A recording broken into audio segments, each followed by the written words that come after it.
deux petits mots pour introduire M. Simsolo, après je lui laisse la parole. Et même s'il n'a pas besoin de présentation, mais M. Simsolo, c'est plein de choses. C'est un réalisateur, écrivain, historien du cinéma, critique, et surtout expert aussi du cinéma italien. Et donc, c'est la personne la plus adaptée pour nous dire quelque chose de ce film qu'on a tourné. Donc, je lui laisse la parole parce que voilà, c'est la chose la plus intéressante. Voilà. Et à la fin du film, on sera présents tous les trois pour échanger avec vous s'il y a des questions, des curiosités, et donc on sera bien ravis de vous répondre. Alors, merci beaucoup pour être venu, et la parole à M. Noël Simsolo. Alors, d'abord, je voudrais dire que je suis très touché, très ému d'être ici. Je ne suis pas revenu depuis longtemps. Cette salle était la salle d'un de mes meilleurs amis qui s'appelait Roger Diamantis et qui a fait pour le cinéma Moment de Show. Juste un mot sur lui pour comprendre. Quand il crée cette salle, il veut absolument qu'elle soit différente des autres salles d'RDC. Et il voit Alain Tanner, qui vient de montrer son film La Salamandre, et il lui dit « Je veux le film ». Il dit « Mais il y a des distributeurs. » « Ah non, je veux moi que le film. Je veux le film, moi. » Tanner le lui donne, il a tenu 1 an dans la salle. Et après, Roger a fait un travail extraordinaire d'arrêt d'essai. Fin de la parenthèse, mais dans sa salle, avec votre film, Michael, c'est pas innocent. Alors pourquoi je suis là? D'abord parce que Michael m'a montré son film. Et que j'ai été... séduit n'est pas le mot, j'ai été convulsivement intéressé. Je connaissais la nouvelle de Vréga, je crois qu'elle fait 6-8 pages, c'est ça, elle n'est pas très longue. Bon, je l'avais lu il y a longtemps. Et j'avais pas vu le film muet qu'on a été tiré parce que je crois qu'il est perdu. En revanche, j'avais vu dans mon adolescence et revu plus tard la Louvre de Calabre de Alberto Lasduada, qui était pas mal, mais enfin qui était très très marqué par cette tendance de la fin de ce qu'on a appelé le néoréalisme un peu rapidement, et avec des personnages caractérisés, limite de la caricature par rapport à très entre la comédie italienne et le mélodrame, quoi. Bon. Et qu'est-ce que fait Michael ici avec Manon? Ils ont pris un texte très difficile en apparence, alors qu'il a l'air très fluide hein, quand on le lit. Bon, en italien, je ne l'ai pas lu, mais en français, les traductions sont bonnes. Et en même temps, c'est un texte qui est très difficile à entrer dedans, et il est entré dedans. Alors maintenant, ils vont chacun vous dire un mot ou deux sur leur film, puis moi, je vous retrouverai avec eux au débat. Excusez-moi d'avoir été aussi long, mais j'ai toujours été un grand bavard, et maintenant, je suis un vieux bavard, c'est encore pire.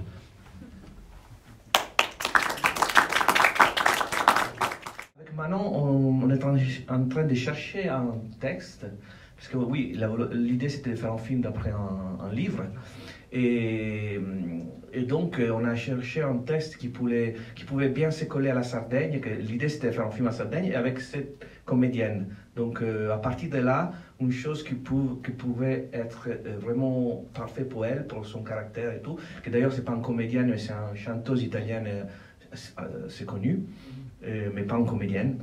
Et donc, à partir de son caractère à elle, et la Sardaigne et tout, on a choisi Quand tu dis caractère, tu veux dire personnalité? Personnalité, oui, exactement. En fait, c'est une personnalité très proche du personnage. Donc, l'idée, c'était ça, de trouver un texte. Non, c'est ça, man. C'était ça, l'idée. La question, c'était... Quelque chose à ajouter, je veux dire, par rapport à ce que dit Michael. Oui, non, en plus, non, je ne sais plus trop la genèse exacte. Ouais, ça s'est fait assez simplement. Puis nous, on avait ce collaborateur qui est dans notre association L'Œil Nu, qui vit en Sardaigne, qui a tous les contacts là-bas, qui a pu nous organiser le tournage. Donc, bon, la Sicile, la Sardaigne, c'est assez proche au niveau, pas du paysage, mais des mœurs. Et à cette époque-là, bon, on pouvait faire le rapprochement entre les deux, quoi.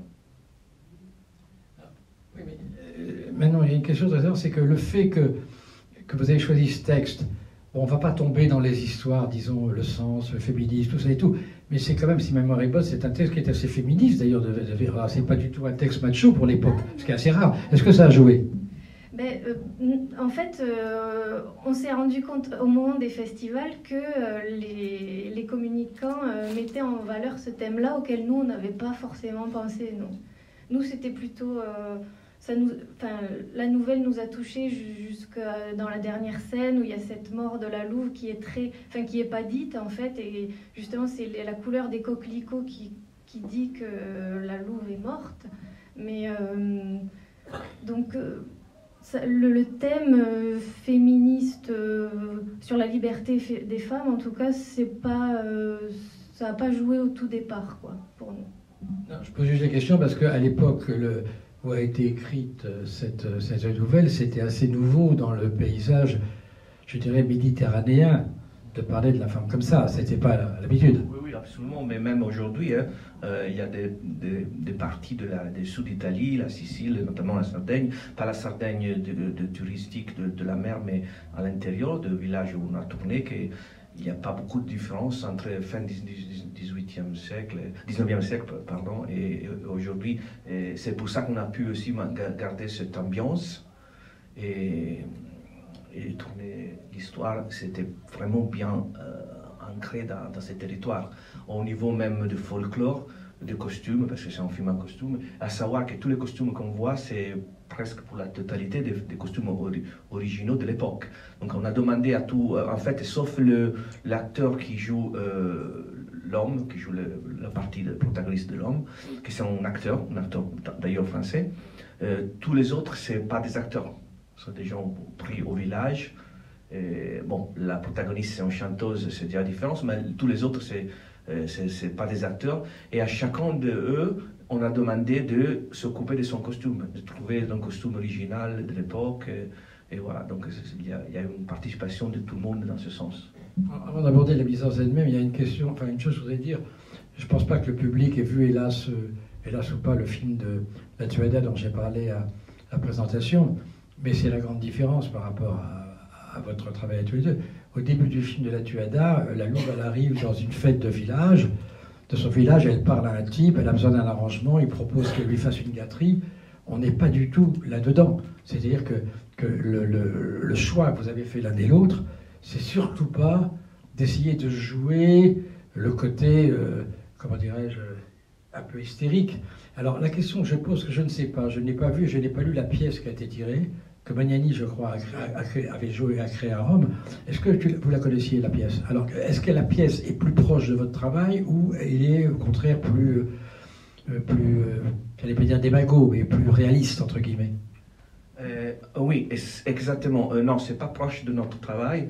Et la pièce, mais c'est excellent, la pièce pour le théâtre, ça a été dirigé à l'époque par Franco Zeffirelli, que c'était un grand réalisateur italien, et avec Ania Magnani dans le rôle de la louve. C'était plutôt d'un côté réaliste et vraiment théâtral, dans le sens il y avait plus de dialogue que dans la nouvelle même de Verga. Ouais. Nous, on a fait un choix différent, donc déjà de ne pas avoir de dialogue du tout, et c'était un choix assez fort. En fait, en quelque sorte, notre adaptation, elle est plus proche du style de la nouvelle qui est qui dit très peu de choses, très épuré dans le non-dit, sous-entendu. C'est plus proche finalement qu'une mise en scène qui aurait été plus classique, plus dans l'évidence, quoi. Oui, et qui marche par l'ellipse, la nouvelle. Non, mais là on touche le point essentiel de ce style, c'est-à-dire que quand on s'était parlé la première fois il y a longtemps, j'avais dit méfiez-vous dans un lit. Là, j'ai fait Ford, j'ai parlé de Straub et tout. Mais le cinéma, finalement, c'est aussi le moyen de filmer, entre guillemets, l'invisible.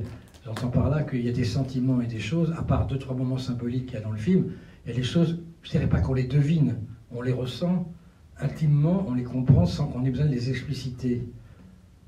C'est personnel. Je trouve aujourd'hui, je ne supporte plus une partie du cinéma qui se fait dans le monde, où les gens font les choses et les soulignent parce qu'ils disent. Ils disent « je vais te tuer, Pan », et ils le tuent. Bon.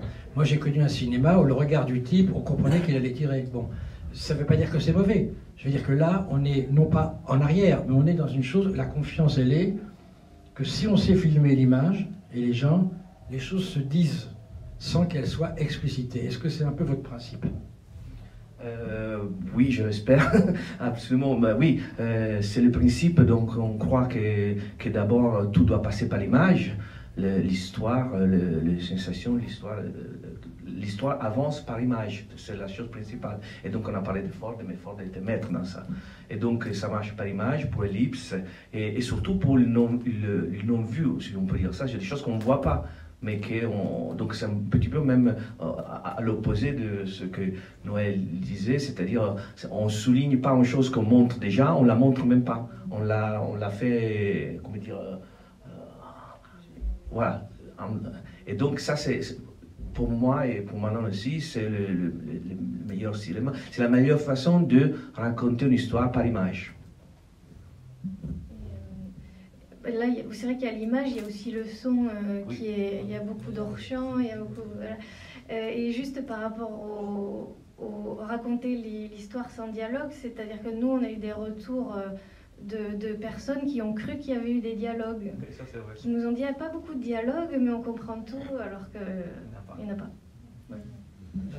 Ça me rappelle une chose que c'était Jean Cocteau qui un jour... il a Truffaut au téléphone. Vous savez, ils étaient très amis. Hein. François a même produit Testament. Et il lui dit avec sa voix comme ça, « Mon cher François, je viens de revoir quelques films d'Hitchcock. Si on enlève le son, on comprend tout. »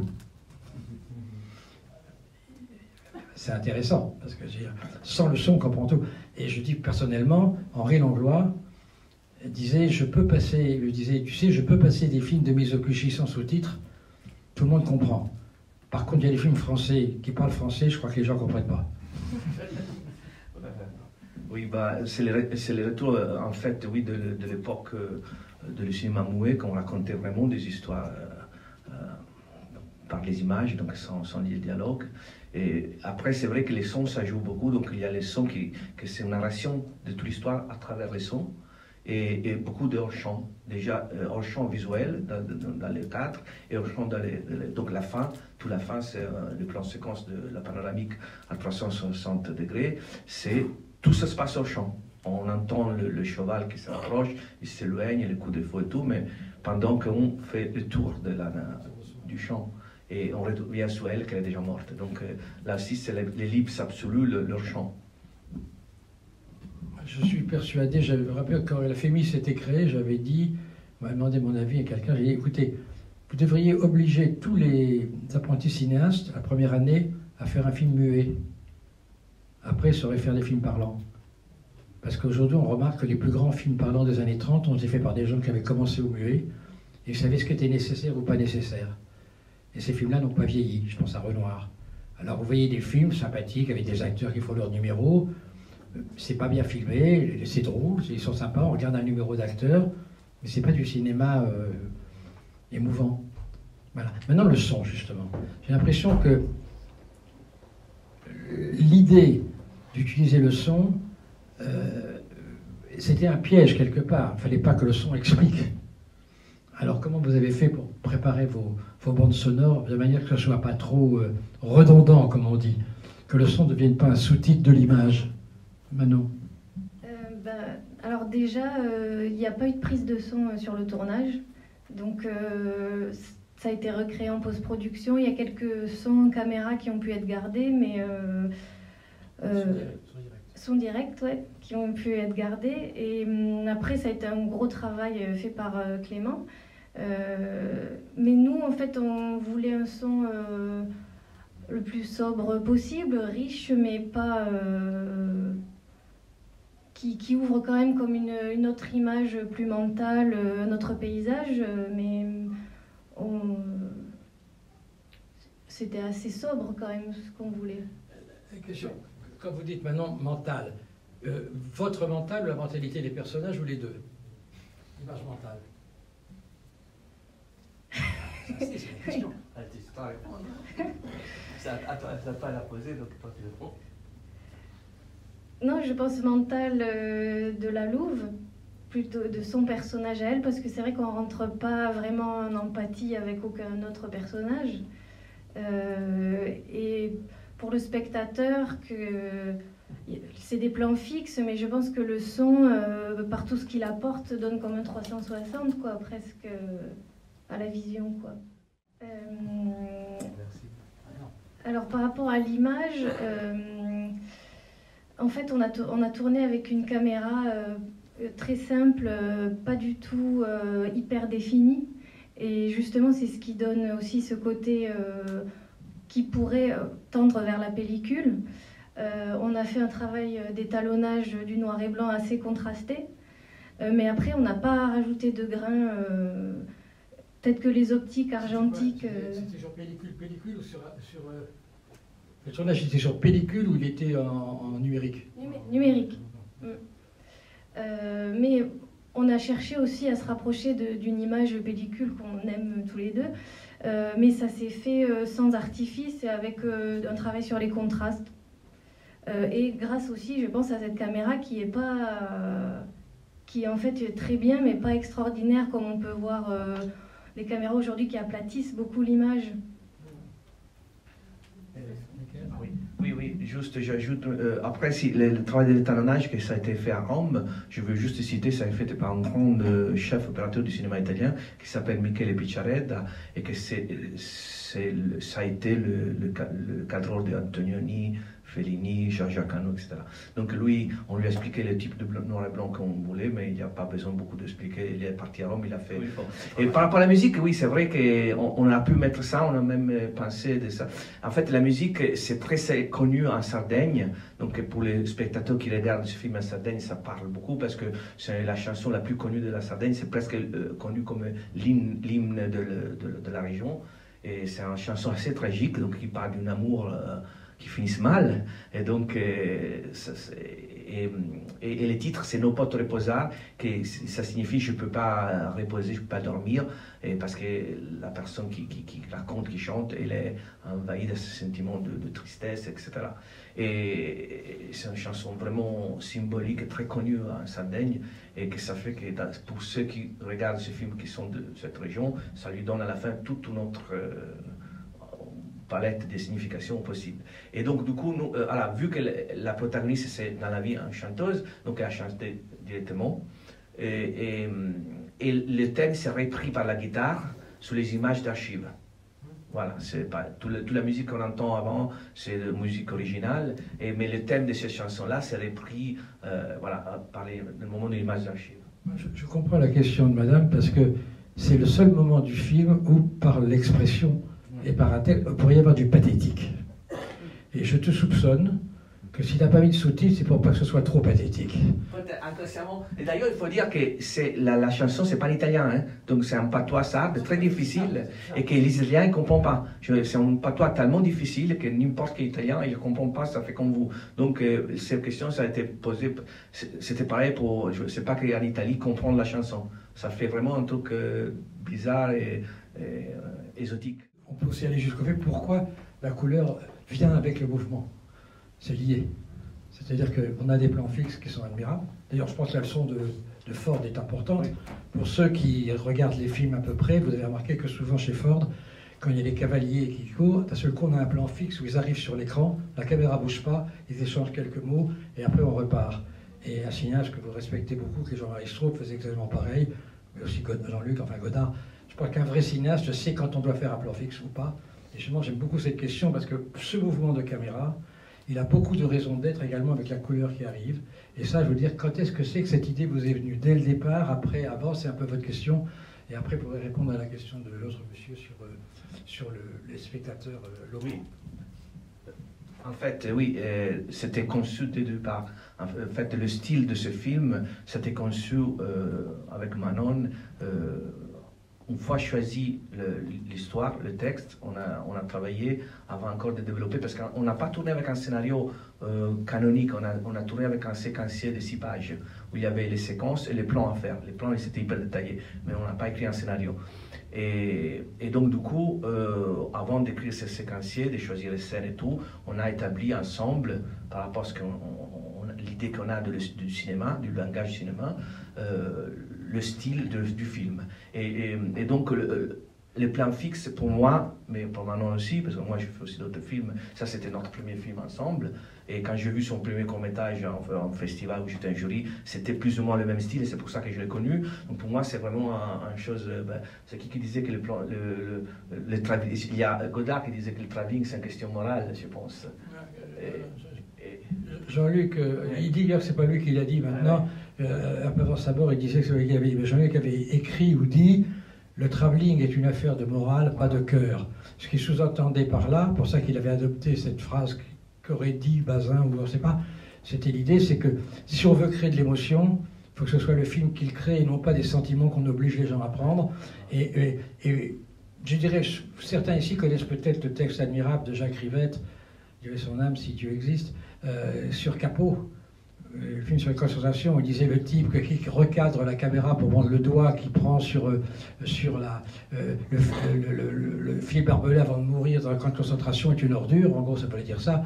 C'est-à-dire que le cinéma, ça peut être très très dangereux, ça peut créer des sentiments forcés aux gens, même s'ils sont sincères, et ça peut être très très grave. Bon. Et cette espèce de morale n'est pas une morale au sens MeToo, hein, pour résumer, ou au sens woke. C'est une morale d'écriture et d'écrivain. C'est les morales qu'avait un Marcel Duchamp, c'est les morales qu'avait un Schoenberg, c'est les morales qu'avait un Stendhal ou un Pavese. Et moi, ce que je trouve dans votre travail, c'est que justement, vous vous êtes posé une seule question en amont. Est-ce que, non pas on a le droit, qu'est-ce que ça va donner si on fait ça? Quelle va être l'émotion reçue? Et je pense que c'est une question qui se pose de moins en moins dans le cinéma ou beaucoup de films. Je ne dis pas ça méchamment. Il y a l'opérateur qui fait son film, l'acteur qui fait son film, le décorateur qui fait son film, le producteur qui fait son film, le scénariste qui fait son film, et il y a un metteur en scène qui est là et qui attend que ça se passe. Je peux terminer, après je donne la parole à Manon. Oui, c'est exactement ça. Moi, je fais la parasaf, donc pour moi et pour Manon, le plan fixe, c'est une question morale. Donc on part déjà d'abord avec ça, et c'est plutôt l'inverse. S'il faut faire un mouvement, il faut vraiment savoir pourquoi on le fait, il faut le justifier, et il ne faut pas le faire tout le temps, n'importe comment. Donc, et après, c'est venu l'idée, et pas seulement, je voulais ajouter une chose que ça ne se voit pas trop, mais on s'est mis une autre, comment dire, on a décidé à un moment de faire tout caméra fixe et tout avec un seul objectif, plus ou moins, ouais, tous, les 40. Donc ça c'est voilà, c'est voilà, système de zoom. Donc on a décidé on va faire tout un film avec les 40. Et donc ça c'était l'idée esthétique qu'il y avait derrière. Oui. Pour les gens qui ne savent pas, il faut t'expliquer ce que ça veut dire. Oui, ben ouais. Parce que bon, au cinéma, il y a différents objectifs qui permettent, disons, de plus ou moins changer la réception de ce que l'on voit. C'est pas une question de cadre. Vous pouvez très bien, avec A40, cadrer un gros plan, cadrer un visage ou cadrer un grand plan. Mais simplement, l'objectif définit une certaine unité d'ensemble de tout. Par exemple, un cinéaste comme von Sternberg, il faisait tout au 120. Il fallait tout ça comme une tapisserie. Par exemple, on a vu que Kubrick, très généralement, il travaillait presque en déformant. Bon, et le 40, c'est ce qu'on appelle l'intermédiaire. C'est celui qui est ni pour déformer, ni pour écraser. Bon, et le 40, c'est quelque chose que Ozu aimait beaucoup, c'était le 40, et lui, en plus longtemps, c'était la position de l'enfant qui regarde. Il faisait tous les films au 40. Bon, et c'est un choix, parce que très souvent, beaucoup d'opérateurs n'acceptent pas qu'on leur dise on va tout faire au 40. Ils sont furieux.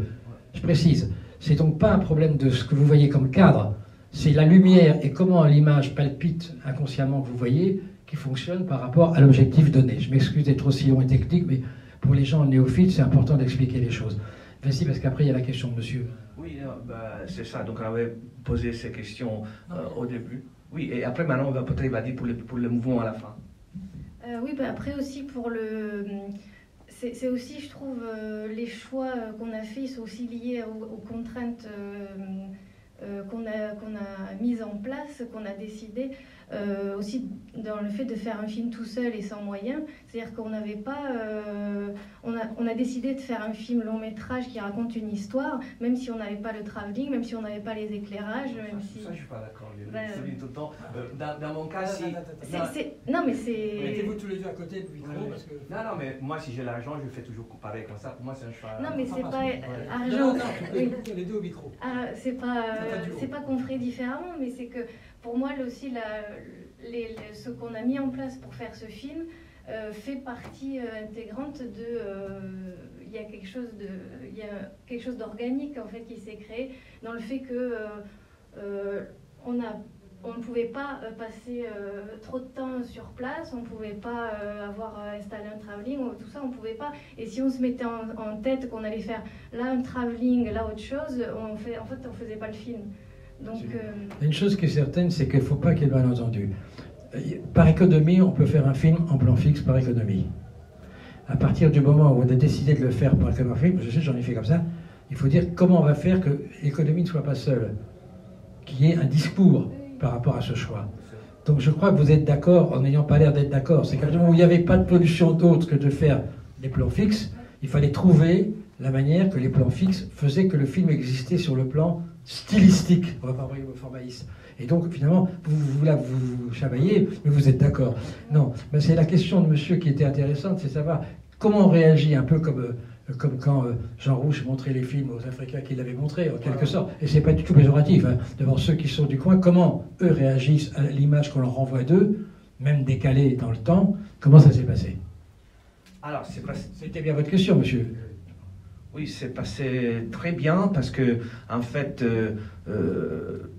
les personnes du lieu et les paysages qu'on a filmés, les villages qu'on a filmés, leurs traditions qu'on a filmées, parce que par exemple le groupe folkloristique qui danse, c'est un vrai groupe qui fait ça et qui maintiennent en vie ces traditions. Donc en fait pour eux, ça a été au-delà de l'histoire de la Louve, au-delà du cinéma, pour eux c'était vraiment de voir plein de choses qui lui parlent à eux, de leur vie quotidienne, de leur culture.